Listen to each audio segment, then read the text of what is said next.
बर्हापीडं नटवरवपो कर्णयो कर्णिकारम् बिभ्रतवासं कनककपिशं वैजयन्तीं च मालाम् रन्धान वेणुर्धर सुधया पूरयन् गोप वृन्दै वृन्दारण्यं शबदरमणं प्राविशद गीत कीर्ति। भगवान कितने सुंदर लग रहे हैं, इसका वर्णन इसमें किया गया है। भगवान अपने गोपी ग्वाल बालों के साथ गाय चराने जा रहे हैं।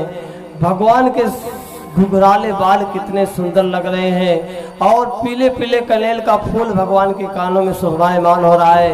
बैजंती की माला इतनी सुगंधित लग रही है, पहने हुए हैं, जो पूरा गोकुल वृंदावन सुगंधमय बन गया है। और भगवान के ऊपर धूल मिट्टी पड़ती, भगवान कितने सांवला स्वरूप है और उसमें पीला पीतांबर धारण किए भगवान ऐसे लग रहे हैं मानो कोई नाटककार मंच पे आकर के अपनी नाटक को दिखा रहा है। और अपनी ओंठ पे तिरछे पैर करके, पैर के ऊपर पैर रख करके और वृक्ष का टेका लेकर के भगवान अपनी बांसुरी की तान छेड़ते हैं। ऐसा लग रहा है कि मानो वैकुंठ वृंदावन में आकर के वास कर रहा है। वैकुंठ की शोभा वृंदावन के धाम को देख करके फीकी पड़ने लगी।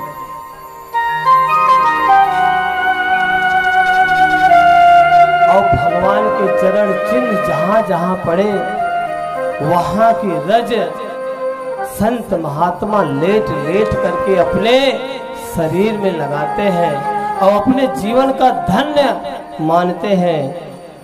गोपिकाएं इस प्रकार से आपस में बातें कर रही हैं।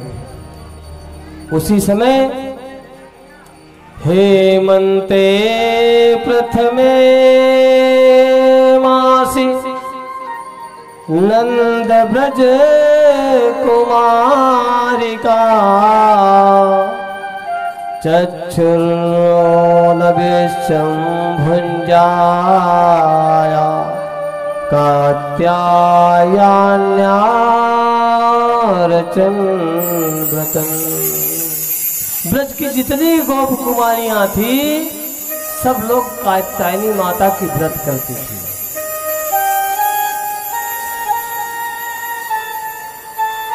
और सभी गोपिकाओं की एक ही प्रार्थना थी कि अवश्य इस मंत्र का जो भी जिसके घर में विवाह विलंब से हो रहा हो, जिस बहन बेटी के यहाँ अगर विवाह विलंब से हो रहा है, इस मंत्र का जाप अगर करते हैं तो निश्चित ही उनके घर में शहनाई बजने लगेगी। क्योंकि सभी ब्रज कुमारियों ने कात्यायनी माता का व्रत किया है और एक ही साथ कह रही है क्या, कात्यायनी महामाये महायोगीन धीश्वरी नंद गोप सुतों देवी पतिते कुरुते नमः। इस मंत्र का जाप अगर स्वयं करे या किसी ब्राह्मण से करवाए तो उसके घर में निश्चित ही भगवान की कृपा हो जाएगी। और इस प्रकार से सभी गोपिकाएं एक ही साथ करेंगी, जो नंद का कुमार है वही हमारा पति बने। हे माता ऐसी कृपा आप हमारे ऊपर बनाइए।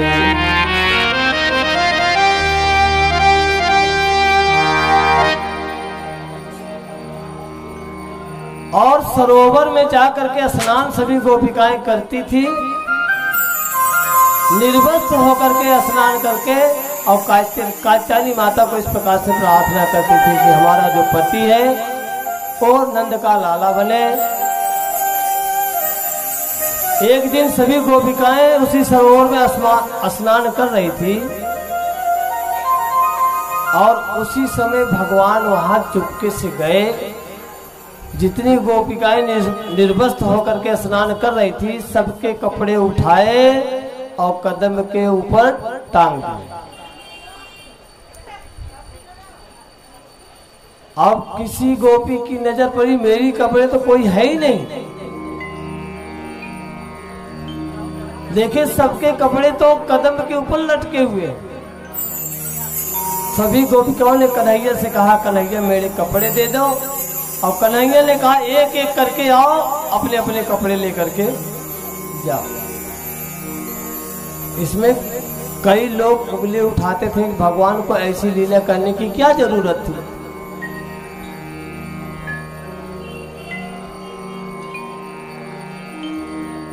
संत महात्मा कहते हैं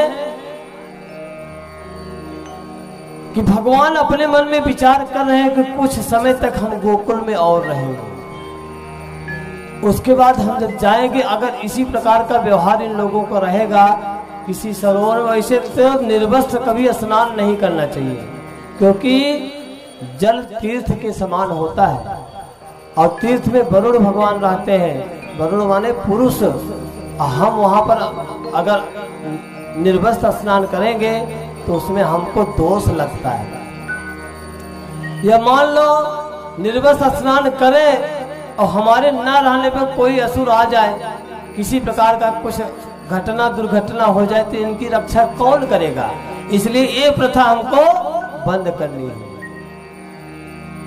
और तीसरी बात, उस समय भगवान की उम्र लगभग 8 वर्ष के थे।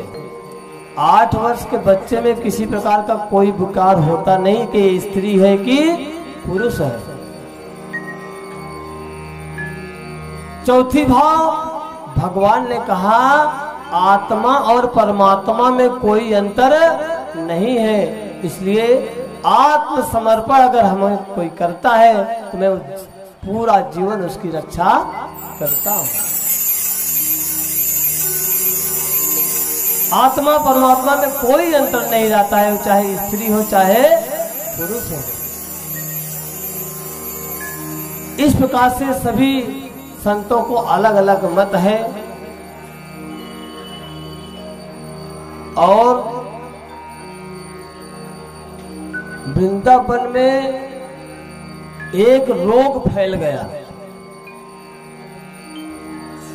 रोग कैसा था कि गोपी बीमार पड़ती थी और बीमार जब पड़ती थी पूरा गांव इकट्ठा होता था और कन्हैया आकर के कान में कुछ मंत्र बोलता था और गोपी उठ करके खड़ी हो जाती थी। ये रोग बहुत प्रचलित हुआ। किसी दिन कोई गोपी बीमार पड़ जाए, बेहोश हो जाए, फिर गांव वालों इकट्ठा हो जाए, कन्हैया को बुलाए, कन्हैया कान में मंत्र बोले, गोपी खड़ी हो जाए। एक चीज और बता दूं, भगवान जब तक थे ना तब तक भागवत में कहीं भी 2 व्यक्ति का नाम नहीं आया, एक डॉक्टर दूसरा वकील। क्योंकि कोई भी आपस में बैर हो तो कन्हैया जाकर के सुलझा देता था।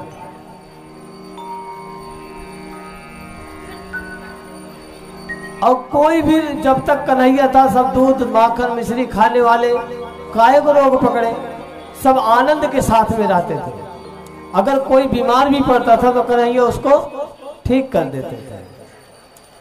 एक डॉक्टर की शादी हो रही थी, जैसे फेरा लगा, हाथ मिलाप कराया गया तो कन्या के हाथ बहुत गर्म थी। डॉक्टर खड़ा हो गया, बोले इसको तो 120 डिग्री बुखार है। सभी ने पकड़ के बैठा है, तू बैठ, अभी दूल्हा है। अरे जब से तुम्हारे साथ लगन लगा ना तभी से इसको बुखार चढ़ा, अभी बैठ जा, दूल्हा बना है। तो कन्हैया ही डॉक्टर था और कन्हैया ही वकील। सब गोपिकाएं बीमार पड़े तो कन्हैया कान में जाकर के मंत्र बोले और ठीक हो जाए। ये रोग काफी दिनों तक चला। एक दादी माँ थी, बोले आखिर कन्हैया कान में बोलता क्या है। एक गोपी खड़ी हो जाती है। एक सासू माँ को शंका आ गई, बोले आखिर बोलता क्या है, हमको सुनना है। सासू माँ झूठे झूठे बीमार पड़ गई और अपने बहू से कहा कि जाके कन्हैया की बुला के लाना और कन्हैया कान में क्या बोलता ये हमें सुनना है। झूठे झूठे सासू माँ बीमार पड़ गई। पूरा गांव इकट्ठा हुआ। गोपी ने कहा अरे मेरी सासू माँ बीमार पड़ गई, बेहोश हो गई है, अरे कन्हैया को बुलाओ, कन्हैया को बुलाओ। पूरे गांव में गोपी दौड़ते दौड़ते गई यशोदा के घर में। बोले कन्हैया चलना। बोले क्या हुआ। बोले मेरी सासू माँ बड़ी बीमार है, बेहोश हो गई, चलो। बोले सासू माँ मत जाने देना, तेरे को क्या लेना देना। बोले नहीं नहीं मेरी सासू माँ बड़ी अच्छी है, चलना। ऐसे करके कन्हैया को लेकर के आए। कन्हैया ने 5 परिक्रमा लगाया चारों तरफ, ऐसा लगे जैसे बहुत बड़ा सिविल सर्जन हो। सबका दूर खड़े हो जाओ सब लोग। 4-5 चक्कर लगाया, हाथ का नाड़ी पकड़ा, बोला ओ हो अब तो जाने वाली है। सब लोग बोले अरे कन्हैया ऐसा कौन सा रोग पकड़ लिया। बोले बताने लायक नहीं है। बोले कोई तो उपाय होगा। बोले उपाय है। गोपी तुम्हारे घर में बेलन है क्या। गोपी ने पूछा बेलन का क्या करेगा। बोले इनको ऐसा रोग लगा है कि ऐसा रोग है कि इनके पैर में 2-2 बेलन मारना पड़ेगा तब कहीं जाकर के ठीक होगा। और सासू माँ आंख बंद करके बैठी है। बोले लगता है बुढ़ापा में हमारा पैर भी तोड़ देगा कन्हैया। जैसे बेलन लेकर के गोपी आई तैसे सासू माँ खड़ी हो गई। बोले हमको कुछ नहीं हुआ है। आखिर बोलता ही क्या था कन्हैया, ये सबको जानना चाहिए।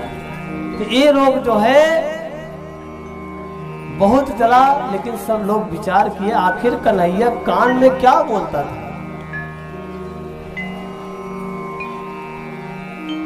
कन्हैया मात्र यही बोलता था कि शरद पूनम आएगी, उस दिन हम लोग मिलकर के रास करेंगे। और सभी गोपिकाएं खड़ी हो जाती थी आनंद के नाते। उसके बाद वर्षा ऋतु आई। सभी ब्रजवासी इंद्र की पूजा करने के लिए अनेक प्रकार के पकवान बना रहे थे। अनेक प्रकार के मेवा मिष्ठान की तैयारी, घर घर में जाकर के कढ़ाइयाँ चढ़ी थी। अनेक प्रकार के पकवान बनाए जा रहे थे। पूरा गोकुल जो है महक रहा था। कन्हैया जाके देखा सब घर में अच्छे अच्छे पकवान। आखिर क्या ऐसा पूजा, कौन सी पूजा करने वाले हैं। नंद बाबा यशोदा मैया के पास गए। कन्हैया बोले अरे बाबा किसका पूजा, कितनी तैयारी की जा रही है। बोले अरे इंद्र की पूजा करने के लिए। इंद्र हमारे लिए वर्षा करता है और हमारे यहाँ अच्छी फसल होती है, अन्न अच्छे पैदा होते हैं, फिर हम लोगों का जो है जीवन अच्छे से चलता है, इसलिए हम लोग इंद्र की पूजा की तैयारी कर रहे हैं।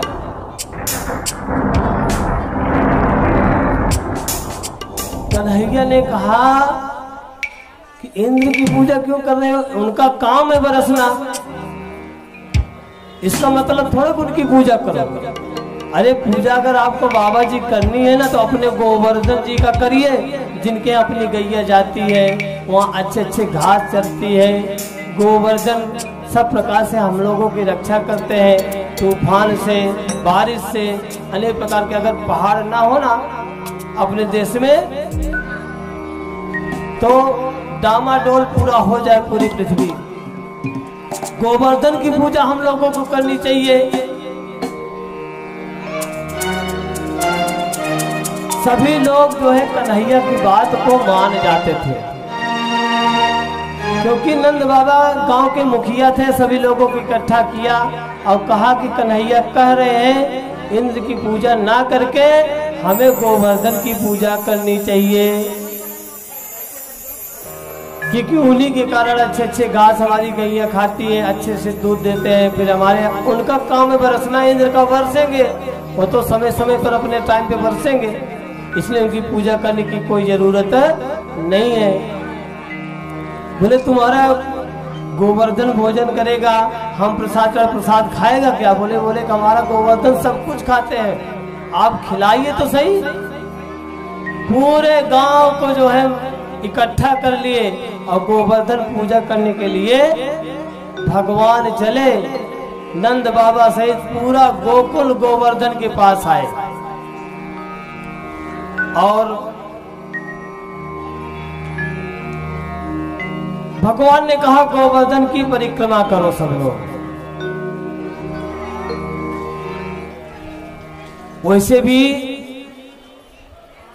इस महाशक्ति बगला मुखी मां और अपने गोवर्धन भगवान व्यासपीठ, ये सब पूर्ण शक्तियां हैं। ऐसा बताया गया है जो इनका परिक्रमा करता है उसकी सारी मनोकामना पूरी होती है। लेकिन जिसकी जैसी कामना हो, अगर किसी के यहाँ विवाह नहीं हो रहा हो तो हल्दी का गांठ ले, 1 रुपए का सिक्का ले और ओम नमो भगवते वासुदेवाय मंत्र का जाप करते हुए भागवत की फेरी लगाए या ओम ह्रीं बगले परेश्वरी लीं ओम स्वाहा बगलामुखी मंत्र का जाप करके बगलामुखी का फेरी लगाए, हल्दी चढ़ाए, सिक्का चढ़ाए। ऐसे 108 परिक्रमा करेंगे, उसके घर में साल के अंदर विवाह निश्चित हो जाएगा। किसी के घर में ज्यादा संकट हो, भूत प्रेत का भय हो, तो काली मिर्च लेकर के या लौंग लेकर के, एक लौंग एक सिक्का लेकर के मंत्र का जाप करते हुए 108 बार घूमे, परिक्रमा ले, उसकी वो संकट दूर हो जाएगा। किसी के व्यापार में, रोजगार में किसी प्रकार की रुकावटें आ रहा हो तो 1 रुपए का सिक्का बादाम लेकर के 108 फेरी लगाएं, उसके व्यापार की सारी कमियां दूर होकर के व्यापार में उन्नति होने लगती है। और लक्ष्मी की प्राप्ति अगर करना है तो कमल काकड़ी ले, 1 रुपए का सिक्का ले, इस प्रकार से 108 फेरा लगाएं तो उसके घर में खूब लक्ष्मी का आगमन होने लगता है। इस प्रकार से अनेक प्रकार की मनोकामनाएं भागवत पीठ से पूरी होती है। भगवान ने कहा सभी लोग परिक्रमा करो। सब लोग मिलके परिक्रमा किए। उसके बाद बोले जाओ जमुना जी से जल लेके आओ, भगवान गोवर्धन को स्नान कराओ। और पूरे गोकुलवासी यमुना में गए और जल भर करके लाए और गोवर्धन को स्नान कराने लगे। हम लोग मन से भगवान को स्नान करें, गोवर्धन की पूजा करें। उसके बाद एक एक करके जब यहाँ आरती होगी ना, एक एक करके गोवर्धन भगवान की सब लोग पूजा करें और अपने मन की मनोकामना को पूरी करें। अब सब लोग गोवर्धन भगवान को स्नान कर रहे हैं, हम लोग भी मन से भगवान को स्नान कराए। यमुने चैवा गोदावरी सरस्वती नर्मदे सिंधु कावेरी जलेना सन्निधौ गुरु जलेना सन्निधौ गुरु।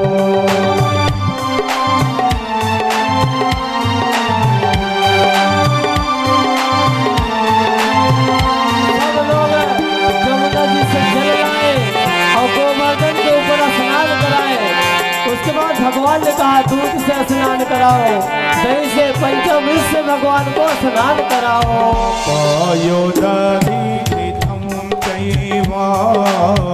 मधुचा शर्करायुता पंचामृतमयानीतं स्नानार्थं प्रतिगृह्यतां भगवन् स्नानार्थं प्रतिगृह्यताम्। कोई गोवर्धन को दूध से स्नान करा रहा है, कोई दधी से स्नान करा रहा है, कोई घी से भगवान को स्नान करा रहा है, और कोई गोवर्धन जी को शक्कर से स्नान करा रहा है, कोई पंचामृत से भगवान को स्नान करा रहा है। उसके बाद भगवान ने कहा शुद्ध जल से भगवान को स्नान कराओ, गोवर्धन जी को स्नान कराओ। सर्वभूषादि के सौम्ये लोक लज्जा निवारिणे वायो का वास से तो वास से प्रतिगृह्यतां भगवन् वास से प्रतिगृह्यतां। भगवान ने कहा गोवर्धन जी को अच्छे अच्छे वस्त्र पहनाना चाहिए, भगवान को अच्छे से अच्छे वस्तु अर्पण करना चाहिए। और एक चीज बता दे, कल रुक्मिणी विवाह है, भगवान कृष्ण के साथ रुक्मिणी का विवाह होगा, तो हमें घराती बराती दोनों बनना है, ठीक है। और रुक्मिणी के लिए अच्छे अच्छे वस्त्र साड़ी श्रृंगार भगवान को ला करके अर्पण करना है, और अपनी मनोकामना रखना है। जिसके घर में विवाह में विलंब हो रहा है वो आ करके अपनी मनोकामना करके भागवत जी को श्रृंगार साड़ी, जिस प्रकार से हम कन्यादान करते हैं ना, उस प्रकार से हम कन्यादान की सामग्री भगवान को अर्पण करते हैं ला करके, जिसमें बहुत सारे चीज हैं जो कन्यादान में दी जाती हैं। अगर वो सब हम करते हैं तो निश्चित ही हमारे घर में साल भर के अंदर में शहनाइयाँ जरूर बच जाएगी।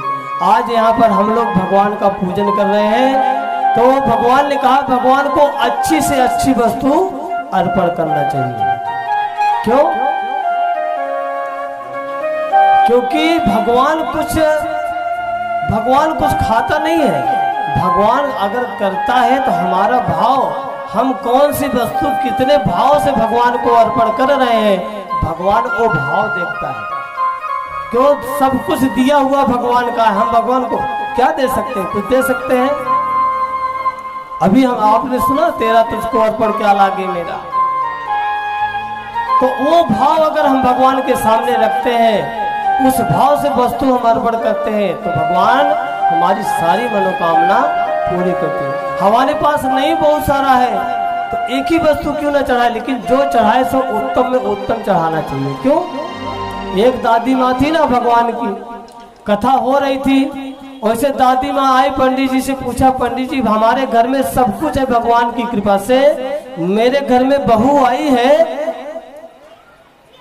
5 साल हो गए लेकिन अभी तक कोई संतान नहीं आया। तो पंडित जी ने कहा भगवान को लाकर कोई फल फूल वस्त्र आपको कुछ जो आपको मन में आए ला करके चढ़ा दो, भगवान आपकी मनोकामना पूरी कर देंगे। अब दादी माँ गई मार्केट में फल लेने के लिए, वो विचार करने लगी सबसे सस्ता में सस्ता कौन फल हो सकता है। देखिए सब जगह होगा ना, अगर पार्टी करना हो ना तो अनेक प्रकार के कुछ भी कितना भी खर्चा हो जाए उसमें कोई फर्क नहीं पड़ा। लेकिन पंडित जी अगर बोल दे कि सत्यनारायण पूजा सुनना है कितना लोगे, अगर पंडित जी ने कह दिए इतना लोगे, बोले पंडित जी आप मांगे नहीं हो, इतना होता है क्या?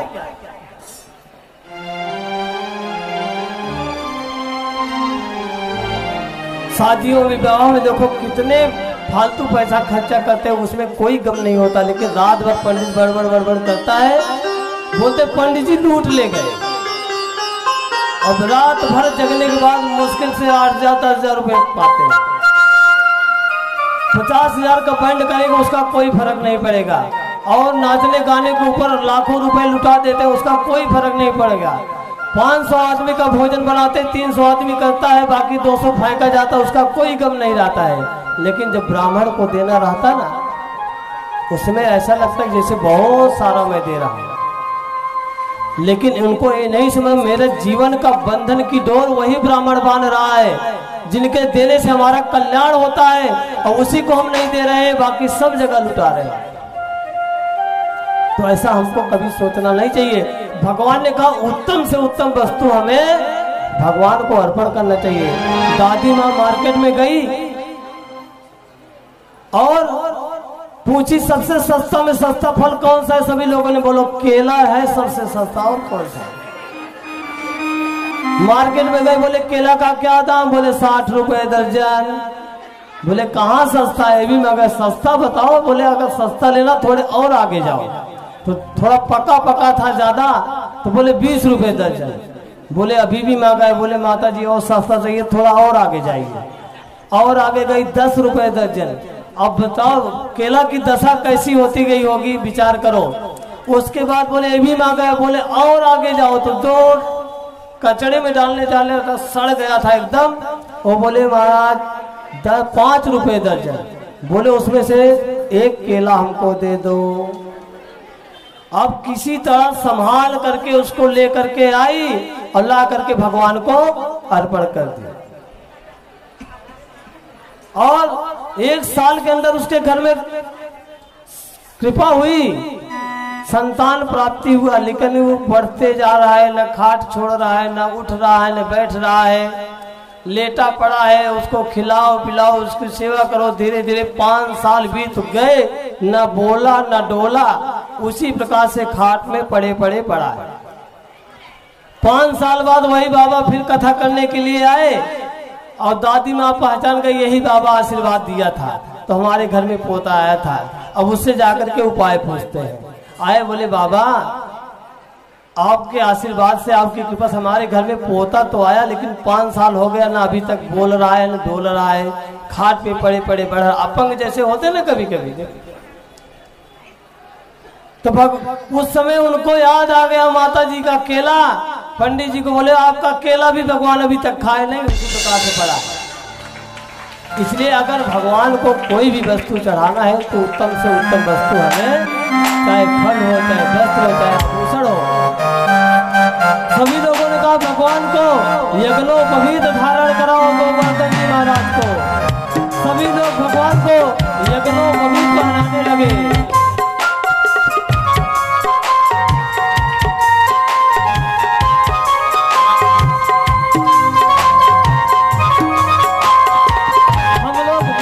गोवर्धन जी का पूजा बैठे बैठे कर रहे हैं। आप लोग भी मन से भगवान की पूजा करिए। हम भगवान को यज्ञोपवीत पहनाने जा रहे हैं। आप लोग भी मन से गोवर्धन जी को यज्ञोपवीत पहनाइए।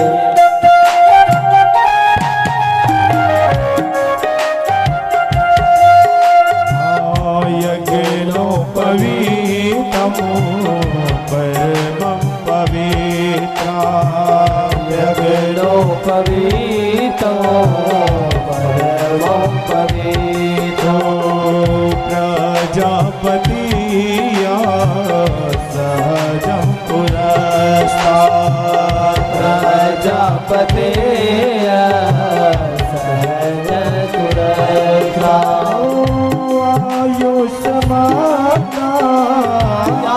आयुष्मग्ना प्रतिमुञ्च सोम्ना यज्ञोपवीता वनमस्तु तेजा, यज्ञोपवीता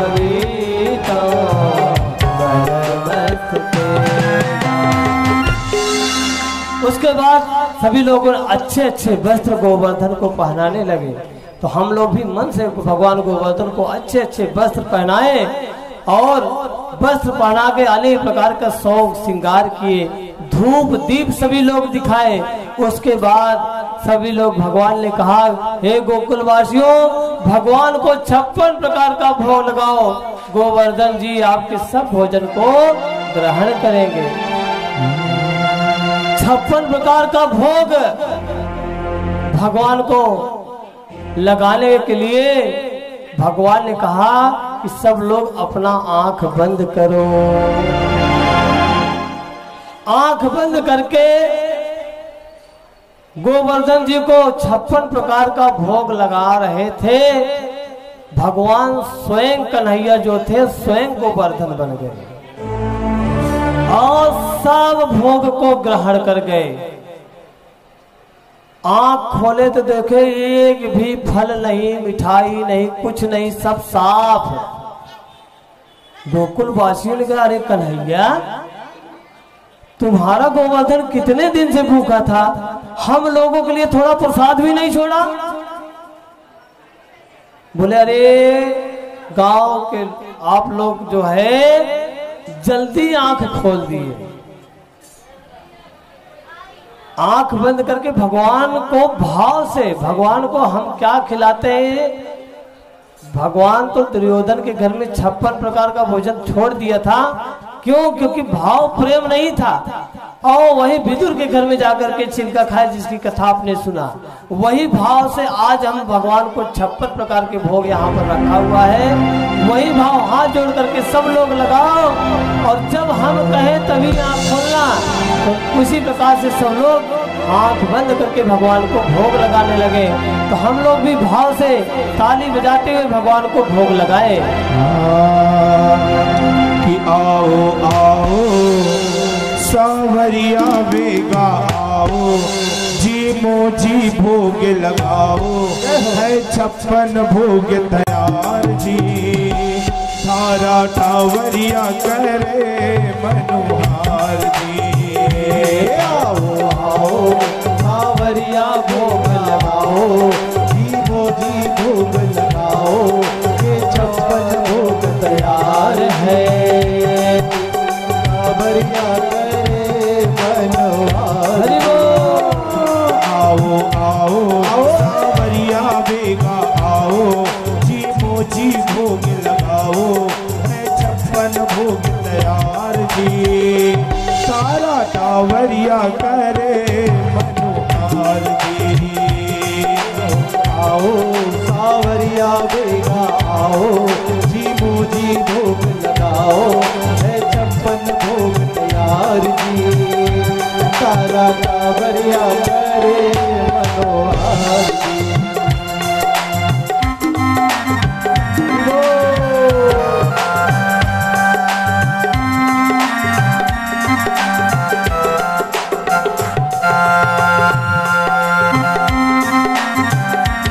सभी गोकुलवासियों ने भगवान को कितने प्रकार का भोग लगा रहे हैं। कोई मोहन थाल भगवान को चढ़ा रहा है, कोई भगवान को मोदक का भोग लगा रहा है, कोई संदेश का भोग लगा रहा है, कोई दिल खुलाल का भोग लगा रहा है। सब अनेक अच्छी अच्छी प्रकार की मिठाइयां हैं सर।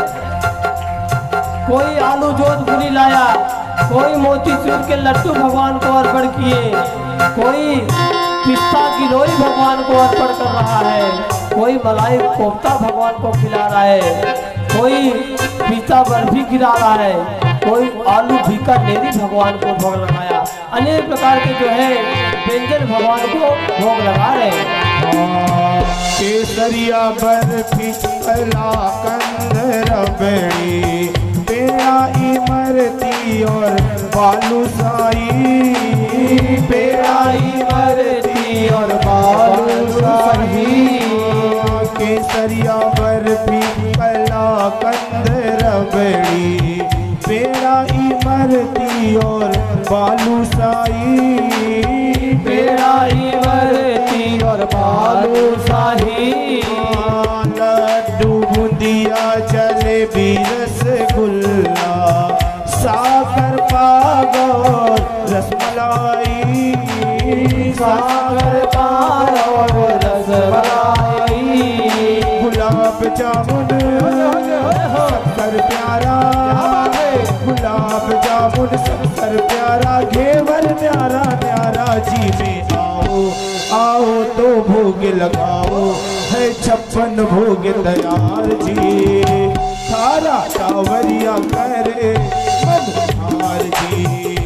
तारा टावरिया करे मनोहार जी। सब लोग प्रेम से भोग लगाओ। जी भोग लगाओ, है 56 भोग तैयार जी।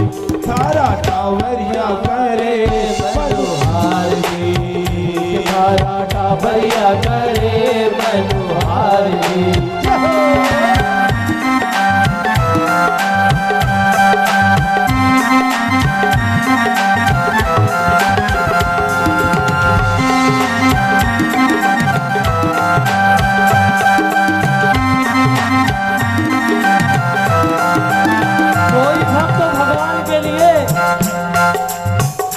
मोती पाक लाया, कोई दाल बाटी भगवान को भोग लगाया, काजू कतरी बादाम कलाकंद अनेक प्रकार की मिठाइयों को भोग लगाया, कोई तो बादाम पान लगाया भगवान को भोग, कोई जो है पनीर कोफ्ता भगवान के लिए कोई लेके आया, कोई जो है पकौड़ी भगवान को बहुत पसंद है, भगवान पकौड़ी को भी भोग लगाया। अनेक प्रकार से इमरती मेवा खीर अनेक प्रकार की मिठाइयाँ नमकीन का भोग भगवान को अर्पण किया गया।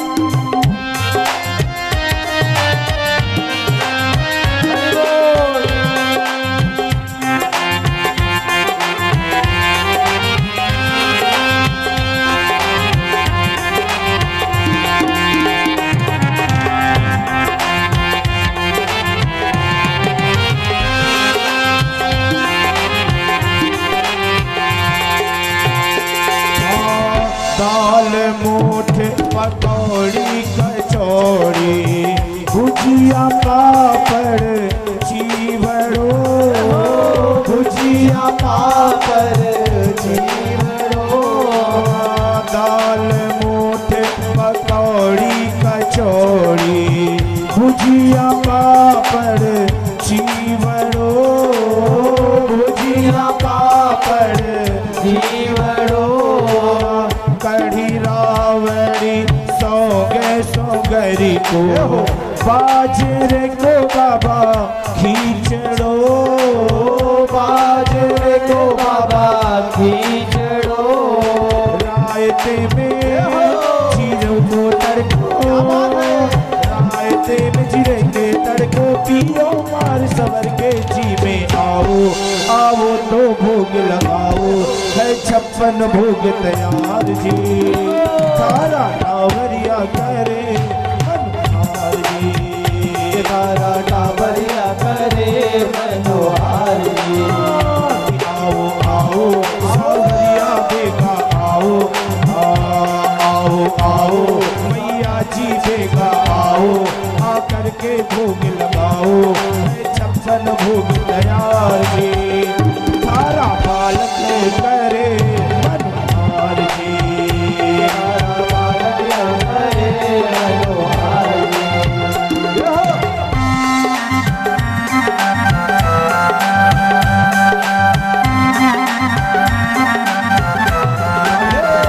कोई भक्त जो है मुंबई से गया, भगवान को ओड़ा पाव का भोग लगाया, कोई आलू मटर का भोग लगाया, कोई राजभोग का भोग लगाया, अब कोई जो है खुरमानी ढमन ढोकला गुजरात से गया वो भी भगवान को भोग लगाया, ढमन ढोकला का भी भोग लगा। और अनेक प्रकार से पूरी साग इडली सांभर अनेक प्रकार का व्यंजन भगवान को सब लोग मिलकर के भोग लगा रहे हैं। हम लोग भी भाव से सब प्रकार के भोग को लगाएं और भगवान से प्रार्थना करें।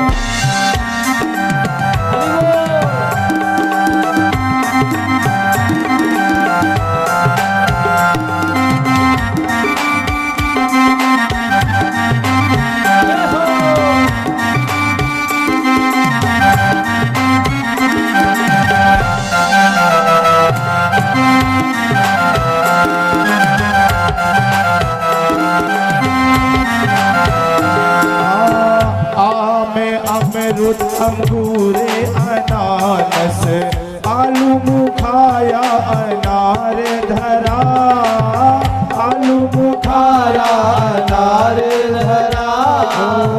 आम अमरूद अंगूर अनानस आलू बुखाया अनार धरा, आलू बुखारा अनार धरा।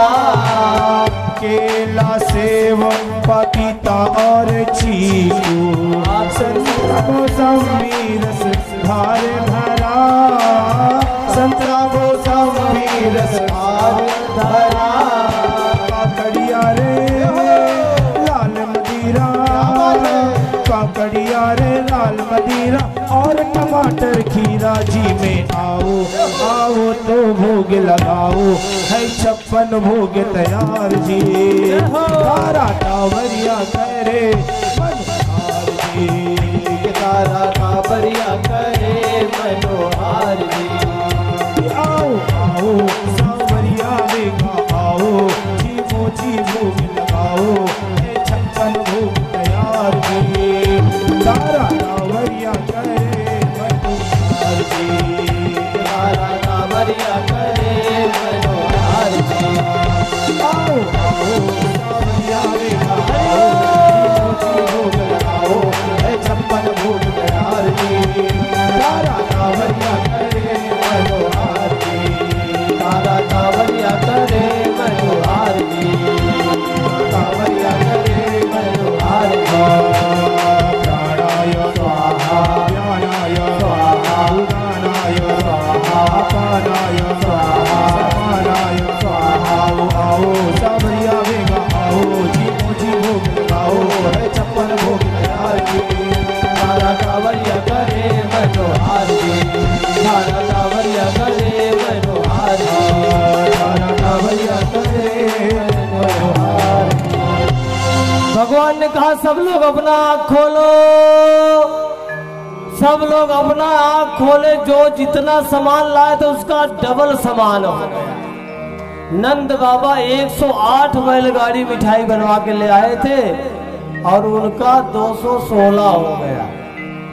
अब जो लोग भगवान के लिए प्रसाद भोग नहीं लेके गए थे इतने पछता रहे थे कि अगर मैं लेके गया होता तो आज मेरा भी डबल हो गया होता। इस प्रकार से सभी लोग भोग भगवान के लगाए। भगवान सबकी मनोकामना ऐसे पूरा करते हैं। भगवान के लिए हम भले थोड़ा कुछ करते, भगवान हमारे लिए बहुत कुछ कर देते हैं। अगर भगवान की कृपा हमारे ऊपर हो जाए तो दुनिया के चक्कर में हमको रहने की कोई जरूरत नहीं पड़ती है। बस भगवान की कृपा हमारे ऊपर बनी रहे। अब उसके बाद कोई जाकर के सूचना इंद्र को दे दिया, आज तुम्हारी पूजा कोई नहीं किया। और वहाँ पर तो गोवर्धन का पूजा हो रहा था और इंद्र ने आदेश दिया सभी बादलों को, जाओ गोकुल को पूरा डुबो दीजिए, इतना बारिश करिए वहाँ समुद्र जैसा बन जाए, गोकुल नाम का कोई चीज नहीं रहे। अब जितने बादल थे सब आ करके आपस में गरजने लगे, धड़कने लगे, चारों ओर से घनघोर वर्षा होने लगी। अब जो है सभी लोग त्राहि करने लगे। अब कहने लगे देख कन्हैया आपने इंद्र का पूजा बंद करवाया, देख इंद्र का कोप, अभी इससे कौन हमको बचाएगा। भगवान ने कहा जिसका पूजा तूने किया है वही आपकी रक्षा करेगा। सभी लोग आ जाओ मेरे सामने। और सब लोग गोवर्धन को उठाओ। बोले गोवर्धन को उठाओ?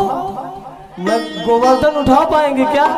हाँ चलो ये सही है, अगर हम उठाने जाए एक पत्थर गिरे और हम लोगों का सर फूटे अपने आप सब मृत्यु को प्राप्त हो जाए। भगवान ने कहा नहीं, आप जिसका ऊपर पूजा करते हो ना उसके ऊपर विश्वास भी रखो, क्योंकि श्रद्धा विश्वास रूपिणो भगवान देवी देवता ये सब भाव के ही है।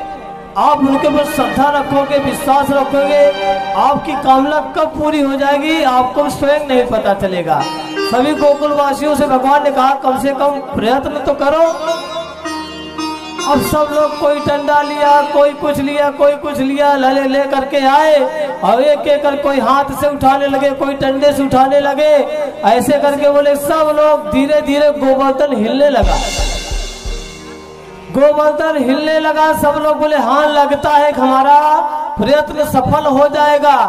बोले भगवान बोले सब लोग एक साथ परिश्रम करो और एक साथ मिल करके उठाओ। धीरे धीरे करके गोवर्धन ऊपर उठने लगा और गोवर्धन जैसे ऊपर उठा सबको रोग लग गया। सबको ये रोग लगा कि अगर मैं नहीं होता तो आज गोवर्धन उठने वाला नहीं था, क्योंकि सब लोगों ने हाथ लगाया तभी गोवर्धन उठा। भगवान ने कहा देखो यही है रोग, मैं शब्द आ गया, मैं नहीं होता तो ये काम नहीं होता, अरे तू नहीं होता तो और अच्छा होता। सही बात तो ये है। अब भगवान ने कहा कि अपने हाथ को धीरे धीरे नीचे करने लगे। किसी का डंडा टूट गया, किसी का कुछ टूट गया और धीरे धीरे गोवर्धन नीचे आने लगा। ऐसा लगा कि सब लोग उसी गोवर्धन के नीचे दब करके अपने सांस को छोड़ देंगे।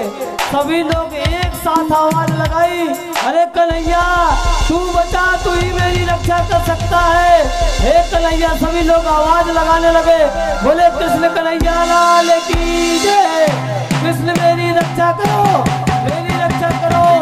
लोग गोवर्धन के नीचे आवाज आएंगे।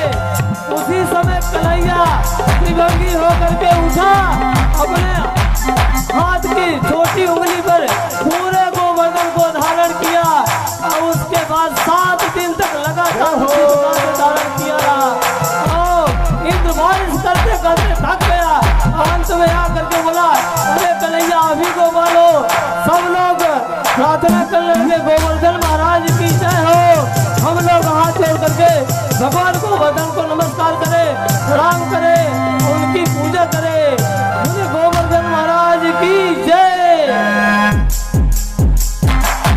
जय हो। दोनों हाथ ऊपर करके भगवान की प्रार्थना करें। भगवान हमारे जीवन में जो भी संकट है, जिस प्रकार से आप गोवर्धन करके सबकी रक्षा किया, उसी प्रकार से हमारे संकटों के पहाड़ को आप नष्ट करो और हमारी रक्षा करो। तो गोवर्धन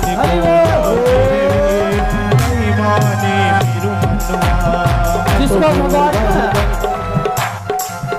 रिझाना हो, तो खड़े होकर के सब लोग भगवान को नृत्य करते हुए भगवान को रिझाए और भगवान से यही प्रार्थना करें, हमारे जीवन के सारी दुख को दूर करो। बोले गोवर्धन महाराज की जय हो। सभी लोग जो है भगवान को नृत्य करके गाने लगे। तो गोवर्धन को जाओ मैं तो गोवर्धन को जाऊं, नहीं माने मेरो मनवा। अपने स्थान पे सब लोग झूमो, नहीं माने मेरो तनवा, नहीं माने मेरो मनवा, नहीं माने मेरो मनवा। मैं तो गोवर्धन को जाऊं मेरे वीर, नहीं माने मेरो मनवा। मैं तो गोवर्धन को जाऊं मेरे वीर, नहीं माने मेरो मनवा। कोई आगे नहीं आएगा, अपने स्थान भी झूमो और भगवान को मनाओ।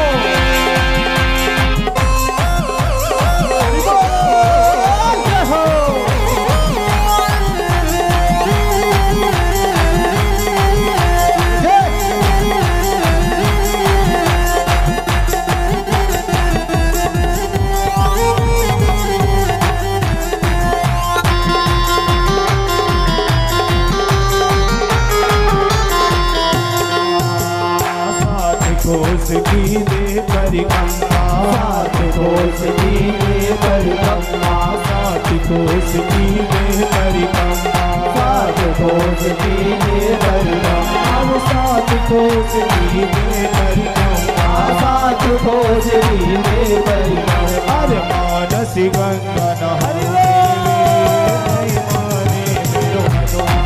मैं तो मानस गंगा नहाऊं मेरे वीर, नहीं माने मेरो मनवा। तो गोवर्धन को जाओ मेरे वीर, मेरो मनवा। मैं तो गोवर्धन को जाऊं मेरे वीर, नहीं माने मेरो मनवा।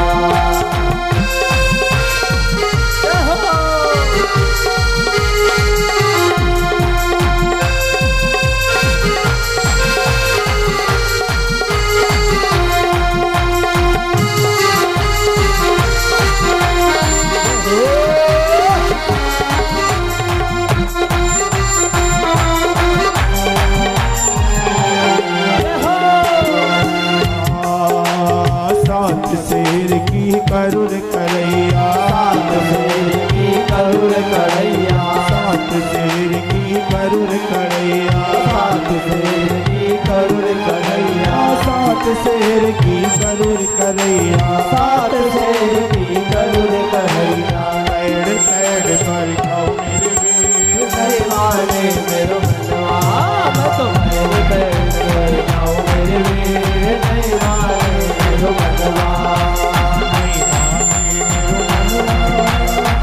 पाने मेरो मनवा, नहीं माने मेरो मनवा, अरे नहीं माने मेरो मनवा।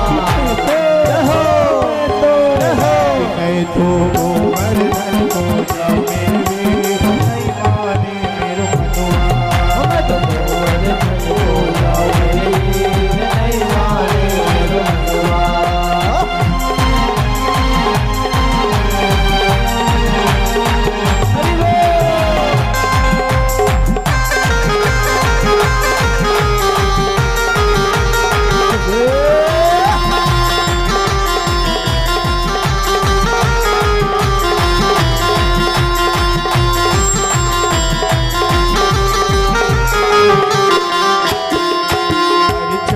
सखी भजबाल कृष्ण छवि, चंद्र सखी भजबाल कृष्ण छवि, चंद्र सखी भजबाल कृष्ण छवि, चंद्र सखी भजबाल कृष्ण छवि, चंद्र सखी भजबाल कृष्ण छवि, चंद्र सखी भजबाल कृष्ण छवि। हरि चरणन चिन्ह लगाओ मेरे